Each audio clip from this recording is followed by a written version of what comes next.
السلام علیکم ورحمۃ اللہ تعالی وبرکاتہ۔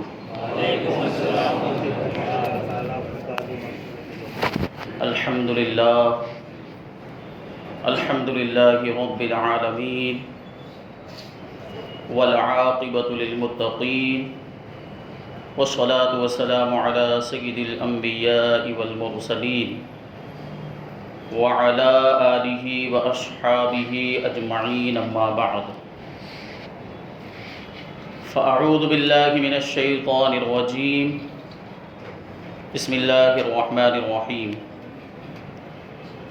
وَلِلَّهِ عَلَى النَّاسِ حِجُّ الْبَيْتِ مَنِ اسْتَطَاعَ إِلَيْهِ سَبِيلًا وَمَنْ كَفَرَ فَإِنَّ اللَّهَ غَنِيٌّ عَنِ الْعَالَمِينَ۔ صدق اللہ مولانا العظیم وصدق رسولہ النبی الامین المتین الکریم، ونحن على ذلك لمن الشاهدين والشاكرين والذاكرين والحامدين، والحمد للہ رب العالمین۔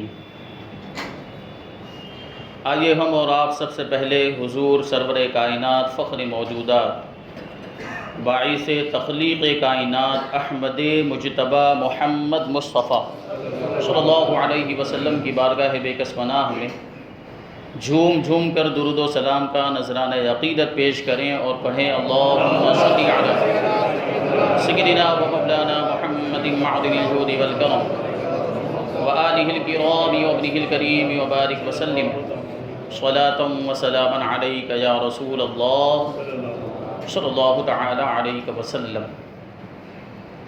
عزیزان ملت اسلامیہ، گزشتہ 2 جمعہ میں خانہ کعبہ کی تعمیر کی تاریخ بیان کی گئی۔ خانہ کعبہ کی تعمیر کے حالات اور واقعات بیان کیے گئے کہ کتنے مراحل میں کتنی مرتبہ خانہ کعبہ کی تعمیر ہوئی اور اس تعمیر کی کیفیت کیا تھی وہ بھی بیان کی گئی۔ آج انشاءاللہ تبارک و تعالی حج کے تعلق سے گفتگو کرنی ہے، کیونکہ حج کا تعلق بھی خانہ کعبہ ہی سے ہے، بیت اللہ ہی سے ہے۔ حضرت ابراہیم علیہ السلام کی تعمیر کا ذکر ہوا کہ حضرت ابراہیم علیہ السلام نے حضرت اسماعیل علیہ السلام کی مدد لے کر خانہ کعبہ کو تعمیر کیا۔ جب حضرت ابراہیم علیہ السلام خانہ کعبہ کی تعمیر سے فارغ ہوئے تو انہوں نے اپنے رب کی بارگاہ میں عرض کیا، ربنا تقبل منا انک انت السمیع العلیم۔ قرآن مجید کے اندر اس کا ذکر موجود ہے، اس تعمیر کا ذکر بھی موجود ہے، اور حضرت ابراہیم علیہ السلام کی یہ دعا بھی قرآن مجید کے اندر موجود ہے۔ حضرت ابراہیم نے عرض کیا، ربنا تقبل منا انک انت السمیع العلیم، اے ہمارے پروردگار ہماری جانب سے اسے قبول فرما، یعنی خانہ کعبہ کی جو تعمیر ہم نے کی ہے اور تیرے حکم کی بجا آوری کی ہے، تیرے گھر کو ہم نے تعمیر کیا ہے، تو اس خدمت کو، اس عمل کو ہماری طرف سے قبول فرما۔ انک انت السمیع العلیم، بے شک تو ہی سننے والا جاننے والا ہے۔ پھر آگے دعا کرتے ہیں، ربنا وجعلنا مسلمین لک ومن ذریتنا امۃ مسلمۃ لک، اے پروردگار ہمیں تو اپنا فرما بردار رکھ، ہم دونوں کو۔ حضرت ابراہیم علیہ السلام اپنے لیے بھی دعا کرتے ہیں اور حضرت اسماعیل علیہ السلام کے لیے بھی دعا کرتے ہیں کہ ہم دونوں کو اپنا فرما بردار رکھ اور ہماری اولاد میں سے ایک امت پیدا فرما جو تیری فرما بردار ہو۔ وَأَرِنَا مَنَاسِكَنَا، اور ہمیں ہماری عبادت کے طریقے بتا دے کہ عبادت کیسی کرنی ہے، حج کیسے ادا کرنا ہے، حج کا طریقہ کیا ہو وہ بھی ہمیں بتا دے۔ وَتُبْ عَلَيْنَا، اور ہم پر اپنی رحمت کے ساتھ رجوع فرما، توجہ فرما، انک انت التواب الرحیم، کہ بے شک تو ہی توبہ قبول کرنے والا مہربان ہے۔ یہ دعا حضرت ابراہیم علیہ السلام نے کی۔ پھر حضرت ابراہیم علیہ السلام نے جب خانہ کعبہ کو تعمیر کر دیا تو اس وقت تو حضرت ابراہیم علیہ السلام موجود، حضرت اسماعیل علیہ السلام بھی موجود ہیں، لیکن آپ کو اس بات کی فکر لاحق ہوئی کہ جب تک ہم ہیں تو ہم خانہ کعبہ کی حفاظت کریں گے، اس کی آبادی کا سامان مہیا کریں گے، انتظام کریں گے، لیکن ہمارے بعد خانہ کعبہ کی حفاظت کون کرے گا؟ خانہ کعبہ کی آبادی کا سامان اور انتظام کون کرے گا؟ تو حضرت ابراہیم علیہ السلام کو یہ فکر لاحق ہوئی، تو اس کے تعلق سے آگے حضرت ابراہیم علیہ السلام دعا کرتے ہیں کہ ربنا وابعث فیہم رسولا منہم یتلو علیہم آیاتک ویعلمہم الکتاب والحکمہ وَيُزَكِّيهِمْ إِنَّكَ أَنْتَ الْعَزِيزُ الْحَكِيمُ۔ اے پروردگار عالم، تو انہی میں سے ان میں ایک رسول بھیج دے، ایک عظمت والا رسول بھیج دے جو ان پر تیری آیتیں تلاوت فرمائے، انہیں کتاب اور پختہ علم کی تعلیم دے اور ان کو خوب پاک اور ستھرا کر دے، بے شک تو غالب حکمت والا ہے۔ حضرت ابراہیم علیہ السلام نے دعا کی تھی کہ تو انہی میں سے انہی میں ایک رسول بھیج دے، اور یہ جو دعا ہے باب اجابت سے جا کر ٹکرائی۔ اللہ تبارک و تعالیٰ کی بارگاہ میں یہ دعا اس طریقے سے مقبول ہوئی کہ تمام انبیاء کرام کے آخر میں اللہ تبارک و تعالیٰ نے ہمارے نبی آخر الزمان حضور رحمت عالم صلی اللہ علیہ وسلم کو مکہ مکرمہ میں پیدا فرمایا، اور حضور نے آنے کے بعد اسلام کے پیغام کو عام کیا، لوگوں کو شرک اور بت پرستی سے دور کیا، ایک خدا کی عبادت کی طرف بلایا، اور قیامت تک آنے والے لوگوں کو جو استطاعت رکھتے ہیں ان پر خانہ کعبہ کے حج کو فرض قرار دے دیا، عمرے کو سنت قرار دے دیا۔ اس طریقے سے قیامت تک کے لیے خانہ کعبہ کی آبادی کا سامان بھی ہو گیا، اور قیامت تک کے لیے خانہ کعبہ محفوظ بھی ہو گیا۔ سبحان اللہ۔ اسی وجہ سے تو اللہ کے رسول صلی اللہ علیہ وسلم نے ارشاد فرمایا کہ انا دعوت ابی ابراہیم، کہ میں اپنے والد ابراہیم علیہ السلام کی دعا ہوں۔ یہ وہی دعا ہے جو حضرت ابراہیم علیہ السلام نے خانہ کعبہ کی تعمیر کے بعد مانگی تھی، اور اسی دعا کے صلے میں اللہ تبارک و تعالیٰ نے اپنے محبوب کو دنیا میں بھیجا ہے، اور خانہ کعبہ کی آبادی کا سامان اور انتظام اس طریقے سے ہوا، اس کا ذریعہ حضور اقدس صلی اللہ علیہ وسلم کی ذات کو بنایا گیا۔ تو آج آپ دیکھ رہے ہیں یہ جو بہاریں ہم دیکھتے ہیں مکہ مکرمہ کے اندر اور مدینہ منورہ کے اندر، یہ حضور کے قدموں کی برکت ہے۔ اب کیا ہوا؟ حضرت ابراہیم علیہ السلام جب خانہ کعبہ کی تعمیر سے فارغ ہوئے تو اللہ تبارک و تعالیٰ نے حضرت ابراہیم علیہ السلام کو وحی بھیجی، ارشاد فرمایا کہ وَأَذِّن فِي النَّاسِ بِالْحَجِّ يَأْتُوكَ رِجَالًا وَعَلَى كُلِّ ضَامِرٍ يَأْتِينَ مِنْ كُلِّ فَجٍّ عَمِيقٍ۔ اے ابراہیم، تم لوگوں میں حج کا اعلان کرو، حج کی منادی کرا دو کہ وہ لوگ تمہارے پاس آئیں حج کرنے کے لیے پیدل چلتے ہوئے یا ہر اس کمزور اونٹنی پر جو دور دراز علاقے سے سفر کرتے ہوئے آتی ہے۔ اب حضرت ابراہیم علیہ السلام کو حج کا اعلان کرنے کا حکم دیا۔ اب اس وقت جو موحدین تھے یا جو اس وقت جو موجود تھے دنیا کے اندر، وہ صرف مکہ مکرمہ کے اندر تو نہیں تھے، لوگ انسان وہ تو پوری دنیا میں پھیلے ہوئے تھے۔ تو حضرت ابراہیم علیہ السلام نے اللہ کی بارگاہ میں کہا پروردگار، میں پکاروں تو صحیح، میں آواز تو دوں، لیکن سارے جہان والوں تک میری آواز کیسے پہنچے گی؟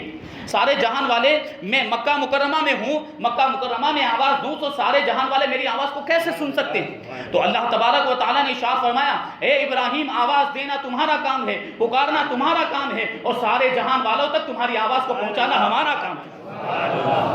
حضرت ابراہیم علیہ السلام حکم کی تعمیل کرتے ہوئے جبل ابو قبیس پہ چڑھ گئے، اور وہاں چڑھنے کے بعد پکارا اور ارشاد فرمایا، یا عباد اللہ اجیبوا داعی اللہ وحجوا بیتہ، اے اللہ کے بندو، اللہ کی طرف پکارنے والے کو لبیک کہو، اس کی بات پر جواب دو، اور اس کے گھر کا تم حج کرو۔ حضرت ابراہیم علیہ السلام کے منہ سے یہ آواز ابھی نکلی ہی تھی کہ اللہ تبارک و تعالیٰ کی قدرت دیکھیں کہ اس وقت پوری دنیا میں جتنے بھی انسان موجود تھے سب نے اس آواز کو سنا، چاہے کوئی سو رہا تھا اس نے بھی اس آواز کو سنا، کوئی بیداری کے عالم میں تھا اس نے بھی سنا، جو دنیا میں آ چکا تھا اس نے بھی سنا، جو ابھی دنیا میں نہیں آیا تھا اپنی ماں کے پیٹ میں تھا اس نے بھی اس آواز کو سنا، جو اپنے باپ کے پشت میں تھا اس نے بھی اس آواز کو سنا، بلکہ جو ابھی تک دنیا میں نہیں آیا تھا عالم ارواح میں تھا ان سب لوگوں نے بھی حضرت ابراہیم علیہ السلام کی آواز کو سنا۔ سبحان اللہ، سبحان اللہ۔ اور خوش نصیب تھے، قسمت کے دھنی تھے وہ لوگ جنہوں نے حضرت ابراہیم علیہ السلام کی آواز پر لبیک کہا۔ بیان کرتے ہیں کہ جس نے ایک مرتبہ لبیک کہا اس کی قسمت میں ایک مرتبہ حج کرنا لکھ دیا گیا، جس نے 2 مرتبہ لبیک کہا اس کی قسمت میں 2 مرتبہ حج کرنا لکھ دیا گیا، جس نے 3 مرتبہ لبیک کہا اس کی تقدیر میں 3 مرتبہ حج کرنا لکھ دیا گیا۔ غرض ہے کہ جس نے جتنی مرتبہ لبیک کہا اس کی زندگی میں اتنی ہی مرتبہ حج کرنا اس کی قسمت میں لکھ دیا گیا۔ بڑا ہی بد نصیب اور محروم قسمت تھا وہ شخص جس نے ایک بھی مرتبہ حضرت ابراہیم علیہ السلام کی آواز پر لبیک نہیں کہا۔ یہی وہ لوگ ہیں کہ ان کو کبھی بھی حج کرنا نصیب نہیں ہوگا۔ ہم امید کرتے ہیں کہ اللہ تبارک و تعالیٰ نے ہمارا نام بھی ان لوگوں میں شامل رکھا ہو جنہوں نے حضرت ابراہیم علیہ السلام کی آواز پر لبیک کہا۔ اللہ تبارک و تعالیٰ ہمیں زندگی میں بار بار حج کرنے کی توفیق عطا فرمائے۔ یہ حضرت ابراہیم علیہ السلام تو حج کا تعلق خانہ کعبہ سے. اسلام کے جو ارکان خمسہ، 5 رکن ہے اسلام کے، 5 ستون اور 5 پلرز ہیں جن پر اسلام کی بنیاد ہے. نمبر 1 اس بات کی گواہی دینا کہ اللہ کے سوا کوئی معبود نہیں اور محمد صلی اللہ علیہ وسلم اللہ کے رسول ہیں. اگر کوئی یہ گواہی نہیں دیتا ہے تو پھر باقی کے جو اعمال ہیں، باقی کے جو ارکان ہیں، ان کا کوئی مطلب ہی نہیں رہ جاتا. سب سے پہلے یہ گواہی ضروری. دوسرے نمبر پر ہے نماز، تیسرے نمبر پر ہے روزہ، چوتھے نمبر پر ہے زکوٰۃ اور 5ویں نمبر پر ہے حج بیت اللہ. اور یہ جو 5 ارکان ہیں ان کے اندر انسان کی فلاح و بہبود اور انسان کے دنیا کے بھی فائدے ہیں اور آخرت کے بھی فائدے ہیں. نماز ہی کو لے لیں، نماز کے اندر کتنے فائدے. نماز کے ذریعے وقت کی پابندی بھی ہو جاتی ہے، جسمانی صحت کا بھی لحاظ ہو جاتا ہے کہ ایک ورزش کی حیثیت سے بھی آپ نماز کو دیکھیں. پھر یہ نماز میں جو ہے کہ بندہ اپنے خالق سے، اپنے مالک سے قریب ہو جاتا ہے، بندے کا اپنے مالک اور خالق سے رابطہ ہو جاتا ہے، کانٹیکٹ ہو جاتا ہے. پھر نماز کے ذریعے سے انسان گناہوں سے بچ جاتا ہے، بلکہ نماز خود انسان کو، مسلمان کو بے حیائیوں اور برے کاموں سے روکا کرتی ہے. اور پھر نماز مساوات کا درس بھی دیتی ہے، برابری کا درس بھی دیتی ہے، اخوت اور بھائی چارگی کا درس بھی دیتی ہے. آپ دیکھیں کہ یہ نماز جب ادا کرنے کے لیے ہم مسجد میں حاضر ہوتے ہیں تو یہاں نہ اونچ نیچ دیکھی جاتی ہے، نہ امیر و غریب کو دیکھا جاتا ہے، نہ چھوٹے اور بڑے کو دیکھا جاتا ہے. یہاں پر سب ایک ہی صف میں کھڑے ہو جاتے ہیں. وہ علامہ اقبال نے کیا کہا تھا کہ ایک ہی صف میں کھڑے ہو گئے محمود و ایاز، ایک ہی صف میں کھڑے ہو گئے محمود و ایاز، نہ کوئی بندہ رہا نہ کوئی بندہ نواز. محمود بادشاہ تھے اور ایاز ان کا خادم غلام. تو جب نماز پڑھتے تھے تو ایک ہی صف میں دونوں کھڑے ہوتے. اس وقت کوئی اونچ نیچ کا معاملہ نہیں، اس وقت کسی چھوٹے بڑے کو نہیں دیکھا جاتا. یہ آج بھی ہم دیکھتے ہیں کہ مسجد میں جب کوئی آتا ہے تو ایسا نہیں کہ امیروں کو آگے کھڑا کر دیا جائے اور غریبوں کو پیچھے بھیج دیا جائے، نہیں، بلکہ جس کو آگے بیٹھنے کا حق ہے تو دوسرے کو بھی آگے بیٹھنے کا حق. اگر کوئی امیر آگے بیٹھ سکتا ہے تو غریب کو بھی اجازت ہے کہ وہ آگے بیٹھے. تو یہ نماز جو ہے ہمیں اخوت اور مساوات کا درس دیتی، برابری کا درس دیتی ہے، اور اس سے ہماری اجتماعی قوت بھی ظاہر ہوتی ہے، ہماری افرادی قوت بھی ظاہر ہوتی ہے. بے شمار فوائد اللہ تبارک و تعالیٰ نے نماز کے اندر رکھے. عجز و انکساری، عاجز و انکساری بھی آتی. تو یہ دنیا کے بھی فائدے ہیں، لیکن یہ بات ذہن میں رہے کہ کوئی بھی عبادت ہم کریں تو دنیا کے فائدے کے لیے نہ کریں بلکہ آخرت کے فائدے کے لیے کریں. اس کے بعد ہے روزہ. روزے میں بھی بے شمار فوائد کہ جسم کے جو فاسد مادے ہوتے ہیں، جو جسم کی خرابیاں ہوتی، روزے کی برکت سے اللہ تبارک و تعالیٰ وہ ساری خرابیوں کو دور کر دیا کرتا ہے. بھوکا رہنے کی وجہ سے پیٹ کو ایک عرصے تک، ایک مدت تک آرام دینے کی وجہ سے وہ پیٹ کی ساری خرابیاں اور جسم کی بیماریاں دور ہو جایا کرتی ہے. اور پھر اس کے تعلق سے فرمایا گیا کہ روزہ جہنم سے ڈھال بن جایا کرتا ہے، اور روزے کی برکت سے اللہ تبارک و تعالیٰ خواہشات پر کنٹرول کرنے کی قوت بھی عطا فرماتا ہے. اور پھر روزے کے ذریعے ایک ہمدردی کا جذبہ پیدا ہوتا ہے، صبر اور برداشت کی قوت پیدا ہوتی. جب ہم بھوکے رہتے ہیں تو ہمیں احساس ہوتا ہے کہ پھر وہ غریب کیسے بھوکے رہتے ہوں گے، تو ان سے ہمدردی کا جذبہ پیدا ہوتا ہے، ایک غم خاری کا جذبہ پیدا ہوتا ہے. یہ فوائد ہیں. اور سب سے بڑا فائدہ یہ ہے کہ اللہ تبارک و تعالیٰ روزے کے بدلے میں اجر عظیم آخرت میں عطا فرمائے گا. یہ روزے کے فوائد. تیسری جو چیز ہے وہ ہے زکوٰۃ. زکوٰۃ ایک مالی عبادت ہے. زکوٰۃ کا حکم کیا ہے کہ مالی کے نصاب پر اپنے مخصوص مال میں سے، اب جو نصاب ہے اس میں سے مخصوص مقدار فقیر کو دینا، یہ جو ہے کہ زکوٰۃ کہلاتا ہے. اب اس کے بھی بے شمار فوائد ہیں کہ زکوٰۃ کے ذریعے سے انسان خود بھی پاکیزہ ہو جاتا ہے اور اس کا مال بھی پاکیزہ ہو جاتا ہے. بیان کیا جاتا ہے جو اس کا مال چوری ڈکیتی سے، آفت و بلا سے، ہلاک و برباد ہونے سے محفوظ ہو جایا کرتا ہے. جو زکوٰۃ ادا کرتے ہیں انہوں نے اس بات کا تقاضا کیا، انہوں نے اس بات کو ملاحظہ کیا ہوگا کہ زکوٰۃ ادا کرتے ہیں اگر ہم خلوص نیت کے ساتھ تو اللہ تبارک و تعالیٰ ہمارے مال کو محفوظ فرما دیا کرتا ہے. پھر اس مال میں چوری نہیں ہوتی، پھر اس مال میں ڈکیتی نہیں پڑتی، اس مال کو کوئی چھین نہیں سکتا، ناحق طور پر ہم سے کوئی لے نہیں سکتا، اس مال پر کوئی آفت نہیں آتی، وہ مال ہلاک و برباد نہیں ہوا کرتا ہے. یہ زکوٰۃ کے فوائد ہیں. اور سب سے بڑا فائدہ یہ ہے کہ زکوٰۃ کے ذریعے سے معاشرے میں، اسلامی سوسائٹی میں ایک توازن اور ایک بیلنس قائم ہوتا ہے. کیونکہ جو مالدار ہوتے ہیں ان کے پاس سے زکوٰۃ کا مال لے کر فقیروں کو غریبوں میں تقسیم کیا جاتا ہے. تو مالدار لوگ تو مالداری کی وجہ سے ان کی تو ضرورتیں پوری ہوتی ہیں، لیکن زکوٰۃ کو نکال کر غریبوں کو دینے سے غریبوں کی ضرورتیں بھی پوری ہو جایا کرتی ہیں. تو اس طریقے سے معاشرے میں توازن اور بیلنس قائم ہوتا ہے زکوٰۃ کے ذریعے سے. تو جتنے بھی ارکان ہیں، ارکان اسلام ہیں، ان میں دنیا کے بھی فائدے ہیں اور آخرت کے بھی فائدے ہیں۔ اب 5ویں نمبر پر ہے حج، حج بیت اللہ شریف۔ یہ جو ہے کہ مالی عبادت بھی ہے اور جسمانی عبادت بھی ہے۔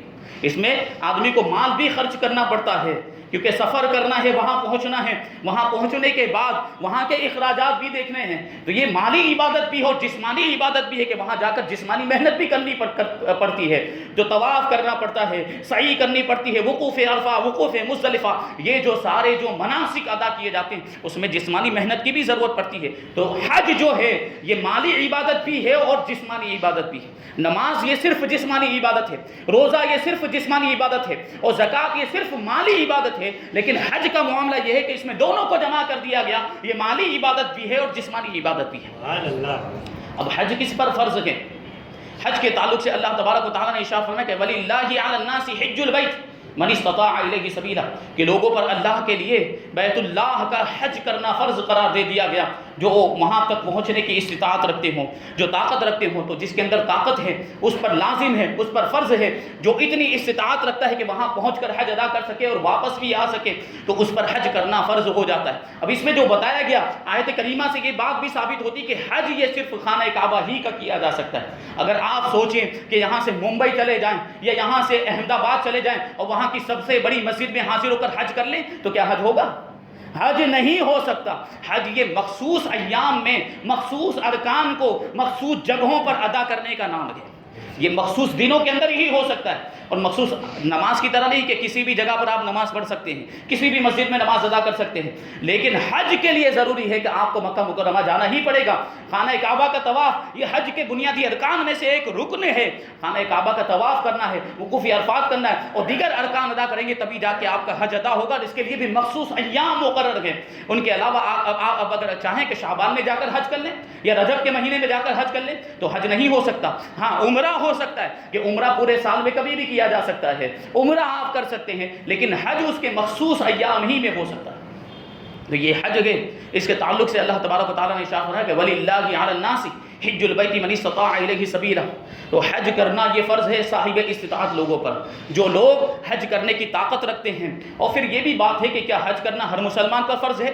تو ایسا نہیں ہے، بچے ہیں، نابالغ ہیں اور عورت ہے یا مرد ہیں، بوڑھے ہیں، کوئی جو ہے دوسرا کوئی بیمار وغیرہ، سب پر حج فرض نہیں ہے، بلکہ جو وہاں جانے کی استطاعت رکھتا ہے اسی پر حج فرض ہے۔ عاقل و بالغ مسلمان شخص جس کے پاس اتنا مال ہو کہ یہاں سے سفر کر کے جائے اور وہاں جتنے دن رکنا ہے پورے سفر کا بھی زیادہ راہ ہو اس کے پاس، پورے سفر میں کھانے پینے کا سامان بھی ہو، وہاں پہنچنے کے بعد جتنے دن تک رکنا ہے وہاں پر بھی اتنے دن کا کھانے پینے کا انتظام موجود ہو، یا روپیہ پیسہ ہو کہ جس کے ذریعے سے وہ کھانے پینے کا انتظام کر سکے، پھر واپس آنے تک کے بھی پیسے ہو، اور یہ جتنے بھی دن اس میں لگیں گے جانے میں، آنے میں اور وہاں رکنے میں، اتنے دنوں کے لیے وہ اپنے گھر پر بھی اتنا مال چھوڑ کر جائے کہ جن لوگوں کا نفقہ اس پر واجب ہے، جیسے ماں باپ کا اور اولاد کا، بیوی کا، ان ساروں کے لیے وہ مال کفایت بھی کر سکے۔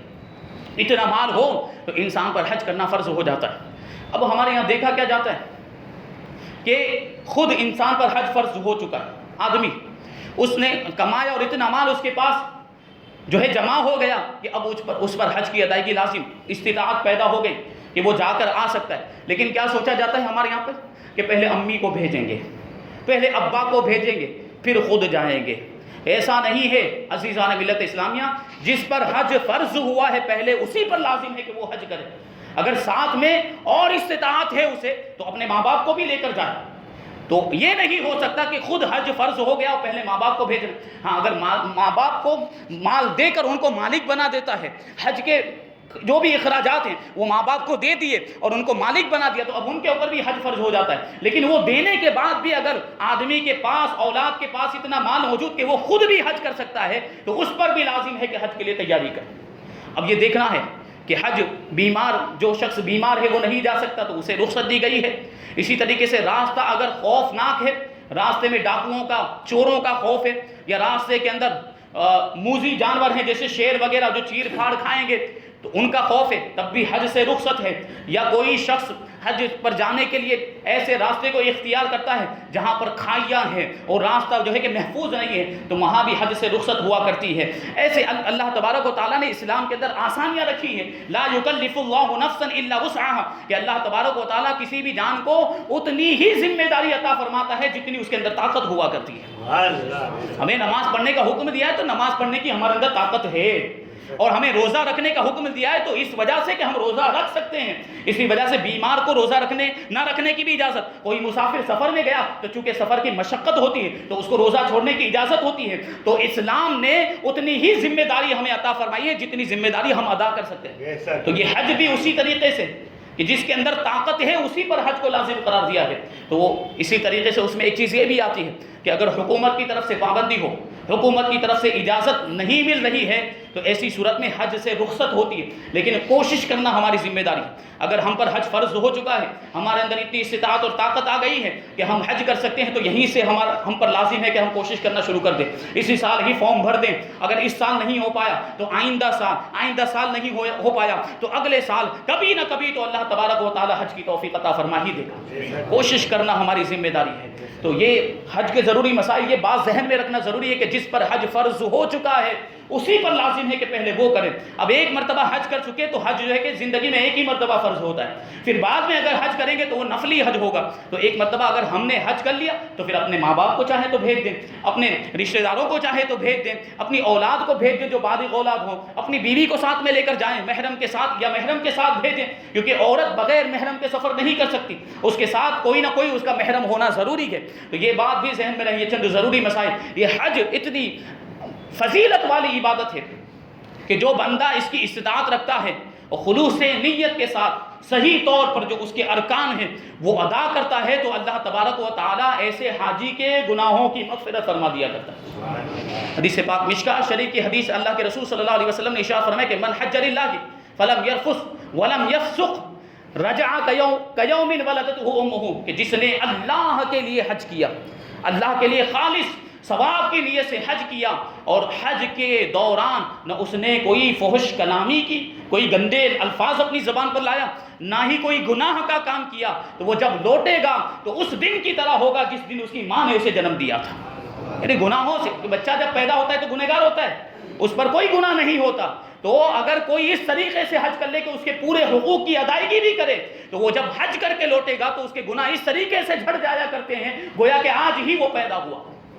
لیکن شرط ہے کہ ہم اس میں کوئی فحش گوئی بھی نہ کریں حج کے ایام میں، اور کوئی دوسرا گناہ کا کام بھی نہ کرے. جبکہ دیکھا یہ جاتا ہے کہ لوگ حج کرنے کے لیے جاتے ہیں یا عمرہ کرنے کے لیے جاتے ہیں تو وہاں پر بھی برائیوں سے باز نہیں آتے، وہاں پر بھی گناہوں کے کاموں سے باز نہیں آتے اور بہت ہی نامناسب اور نازیبا افعال کرتے ہوئے نظر آتے ہیں. یہاں تک کہ آپ دیکھیں طواف کر رہے ہیں اور طواف کے دوران سیلفیاں لے رہے ہیں، طواف کے دوران ویڈیوگرافی چل رہی ہے، طواف کے دوران فون پر ویڈیو کالنگ کے ذریعے بات ہو رہی ہے، اور یہاں جو لوگ ہوتے ہیں ان کے ملک میں ان کو بتایا جاتا ہے، دکھایا جاتا ہے کہ دیکھو ہم طواف کر رہے ہیں، ہم فلاں عمل کر رہے ہیں، ہم فلاں رکن ادا کر رہے ہیں. یہ تو دکھاوا ہو گیا، یہ ریاکاری ہے، اور ریاکاری اور دکھاوے کی وجہ سے اعمال کا ثواب ضائع ہو جایا کرتا ہے.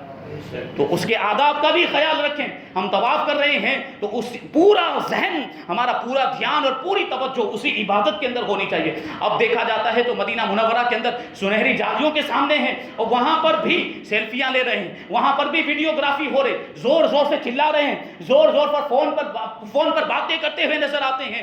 عزیزان ملت اسلامیہ، وہ جو جگہ ہے بڑا ہی ادب کا مقام ہے. وہاں پر تو جنید و بایزید جیسے اولیاء کرام کس طریقے سے حاضر ہوا کرتے تھے. وہ فارسی کا شعر ہے کہ ادب کا حص زیر آسماں از عرش نازک تر، نفس گم کر دمی آیت جنید و بایزیدی جا، کہ عرش سے بھی زیادہ نازک ایک جگہ ہے، ایک ادب کی جگہ ہے، وہ مدینہ منورہ ہے، وہ رسول اللہ کا روضہ ہے. اور اس کے ادب کا معاملہ یہ ہے کہ جنید اور بایزید جیسے اولیاء کرام جب یہاں پر آتے ہیں تو سانس بھی نہیں لیتے ہیں کہ سانس کی آواز نکلے گی تو کہیں بے ادبی نہ ہو جائے.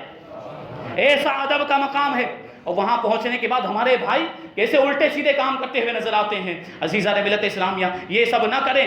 مناسب جو نامناسب کام ہے، جو نازیبا کام ہے، وہ تو ہرگز نہ کریں. اور گناہ کا کام تو پھر وہاں اور زیادہ برا ہو جاتا ہے. اس طریقے سے نیکیوں کا سبب وہاں بڑھا دیا جاتا ہے، گناہوں کا عذاب بھی وہاں بڑھا دیا جاتا ہے.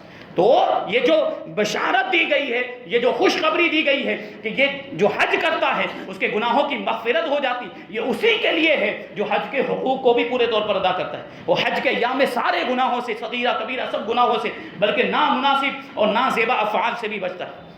اسی لیے حدیث پاک کے اندر اللہ کے رسول صلی اللہ علیہ وسلم نے حضرت عمر رضی اللہ تعالیٰ عنہ سے ارشاد فرمایا، اما علمت یا عمر ان الاسلام یہدم ما قبلہ ما کان قبلہ وان الہجرۃ تہدم ما کان قبلہ وان الحج یہدم ما کان قبلہ۔ اللہ کے رسول صلی اللہ علیہ وسلم حضرت عمر سے ارشاد فرماتے ہیں کہ اے عمر، تم جانتے ہو کہ اسلام ما قبل کے سارے گناہوں کو ڈھا دیا کرتا ہے، اور ہجرت کرنا ما قبل کے سارے گناہوں کو معاف کر دیا کرتا ہے، اور حج کرنے کی وجہ سے بھی سابقہ گناہوں کی مغفرت ہو جایا کرتی ہے۔ یعنی اگر کوئی غیر مسلم مسلمان ہوتا ہے تو کفر کے زمانے میں اس نے جتنے بھی گناہ کیے ہوتے ہیں، اسلام لانے کی وجہ سے وہ سارے گناہ معاف ہو جایا کرتے ہیں۔ اور اگر کوئی مسلمان ہجرت کرتا ہے اسلام کے لیے، اپنے گھر بار کو چھوڑتا ہے، اپنے اہل و عیال کو چھوڑتا ہے، اپنے وطن عزیز کو چھوڑتا ہے، تو وہ ہجرت کے سارے پہلے کے جو گناہ ہوتے ہیں وہ ہجرت کی برکت سے اللہ تبارک و تعالیٰ معاف فرما دیا کرتا ہے۔ اسی طریقے سے جو مسلمان حج کرتا ہے تو حج سے پہلے کے جو گناہ ہوتے ہیں اللہ تبارک و تعالیٰ حج کی برکت سے ان گناہوں کو معاف فرما دیا کرتا ہے۔ ہجرت کا مطلب ہوتا ہے اپنے گھر بار کو اور اپنے وطن عزیز کو چھوڑنا۔ اب حج کے اندر بھی تو یہ ہوتا ہے، حج کے اندر اگرچہ مستقل طور پر پرماننٹلی آدمی اپنے گھر بار کو نہیں چھوڑتا، اپنے وطن عزیز کو نہیں چھوڑتا، اگرچہ عارضی طور پر چھوڑتا ہے، لیکن گھر بار کو، اہل و عیال کو چھوڑ کر جاتا تو ہے۔ تو ہجرت بھی پائی گئی، حج بھی پایا گیا، ہجرت بھی پائی گئی، اور مسلمان تو پہلے ہی سے ہے۔ تو امید یہ کرنی چاہیے کہ اللہ تبارک و تعالیٰ تینوں چیزوں کی فضیلت ہمیں عطا فرمائے۔